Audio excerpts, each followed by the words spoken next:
Welcome back, guys. Today we're going to take a look at the Houston Texans and make predictions for them. And this season, another team that surprised a lot of people. Because the Texans, many feel like they will be in a bit of a rebuild year, but wow. They already put a stamp on what they're going to be heading forward in the future. Because not only did they win the AFC South, but CJ Stroud, he already made him forget about the Bill O'Brien era. He's now the main guy in Houston. They also made a bunch of acquisitions to make sure they go beyond the division round of the postseason. Honestly, I have not seen what the Texans did coming. And as a Carolina Panther fan, it makes me super, super duper jealous of what the Texans are doing. And now we take a look at their season altogether. Okay, they did not get off to the best of starts, 0-2 to the Ravens and Colts respectively. But then they won 3 of the next 4 by beating the Jacksonville Jaguars on the road, destroying the Pittsburgh Steelers at home, and not only that, they also got a win over the New Orleans Saints. But they did lose to the Carolina Panthers in Week 8 to the number 1 overall pick Bryce Young for hitting their stride. A high-scoring win against the Bucks, a last-second win over the Bengals, an impressive win over the Cardinals, a win over the Broncos, overtime win against the Titans, which CJ Stroud didn't even play in that game, but Stroud played in that other game against the Titans before beating the Colts to get to that AFC South championship. And in the wild card round, they wound up beating up on the Cleveland Browns. It looked like the Browns' run of hope pretty much came to an end before getting destroyed by the Ravens. It was clear as day, they just didn't have enough against them.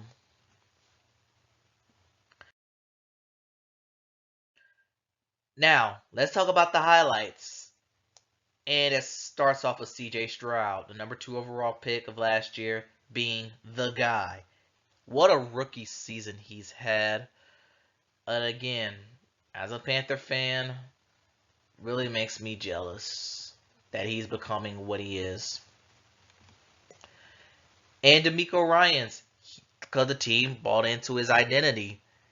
Former Texan player, now Texans coach, quickly turned things around, and he's garnered a lot of respect from not only the Texans organization, but the entire NFL, what he was able to do in 1 year. Oh, and don't forget about Tank Dell, because he had a really good season too, before his season actually ended with injury. And I'm also going to mention Will Anderson winning the Defensive Player of the Year as well, because that should also be noticed. Now the lowlights, obviously losing to the Panthers, who will wind up with just 2 wins. Stroud, for CJ Stroud, he was going to have since he was a rookie, he was going to have a game like that. We know it. But against Carolina, yeah, kind of disappointing. And then they lost to the Ravens in the divisional round. Not only that, they also lost to them week 1. And like I said, they just didn't have enough against them. Nothing more, nothing less. Because they exceeded everyone's expectations. But they didn't really have a good running game. And hopefully Joe Mixon, when he comes in, he's able to fix that. And Joe Mixon will headline the additions. But not only that, they added Stephon Diggs from Buffalo, voided the last 2 years of his contract, so that way he'll be just in a 1-year deal. Danielle Hunter, he now joins from the Minnesota Vikings. He's on that team. Danico Autry, he's now a Texan from the Tennessee Titans. Jeff Okudah, he's a former Falcon, help out in the secondary. Now, who they lost? Devin Singletary is gone. Malik Collins is gone. Sheldon Rankins is gone. Not too many big names to lose. And honestly, I don't think many Texas fans are complaining that these guys are gone.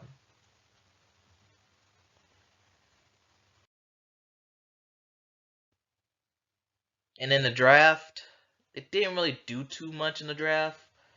They added Kamari Lassiter from Georgia, more corner depth, and then added Kalen Bullock from USC, secondary depth. Cade Stover, a tight end from Ohio State. And he also added defensive tackles Marcus Harris and Simon Bird from Auburn and USC respectively in the 7th round, and Jawan Jordan at running back from Louisville. And again, but again, they didn't really do too much in the draft. But Texans, I will say the Texans, they have a lot of expectations. So let's take a look at their schedule and see if they meet some of those expectations. Okay, Texans, let's take a look at your schedule. And you're going to start the season off with the Indianapolis Colts. It's a divisional game. Starting off the season, how they ended the season. If y'all remember last year, they went to it was a week 18 game, and the Colts weren't able to get it done. Houston ended up winning the division to the surprise of pretty much everyone. But I think in this game, the Colts might get their revenge. I honestly don't know how the Colts are going to be this year, but I do think the Colts are going to win week 1. Week 2, they got the Chicago Bears that I predicted the Texans to win for. Week 3 brings us to the Houston Texans. The Minnesota. And I'm gonna take the Texans on the road to get a win at Minnesota. I'm not really too high on Minnesota this year. Too many unknowns for that team. And that takes us to Jacksonville, where they're gonna host the Jaguars. I already did that game. I gave Jacksonville the win. And here's where they take on the Bills week 5. Already gave them a win there. But week 6 against the Patriots, everyone's saying the Patriots are going to be one of the worst teams in the league. I'm going to go ahead and give them a win here in New England. And I'll probably be their first win in Foxborough in franchise history. Week 7, they'll have the Green Bay Packers. I think this is going to be a really good test for them. I feel like this is going to be one of the underrated games of the week for the week 7. And I'm going to take Bay to win at home because Lambeau is a very tough place to play. Luckily, it's not December Lambeau. Week 8 against the Colts, I got them avenging that game. Week 9 against the Jets, I'm going to roll the Jets, third game. And that takes us to week 10, which is a Sunday nighter against the Detroit Lions. And the one thing that they're going to have is that mini bye. And I think they've used that mini bye to their effectiveness to get a win over the Detroit Lions. Week 11, already did a prediction for the Cowboys. Battle of Texas. I think that's going to be a really fun game. I'm taking Dallas, but I'm taking the home team Cowboys to win this one. Week 12 against the Tennessee, well, I almost said Tennessee Oilers, but Tennessee Titans. I'm going to take the Texans to win at home. And I took the Texans winning another road game against the Jacksonville Jaguars, which will have them at their bye week. And that brings us all the way to the final stretch of their season. Week 15 against the Dolphins.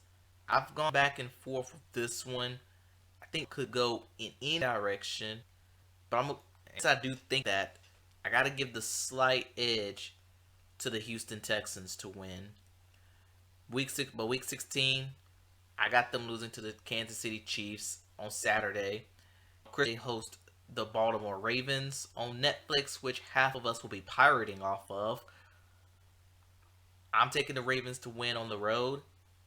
And last but not least, I got the Texans sweeping the Titans for the second year, which puts their record at 10-7.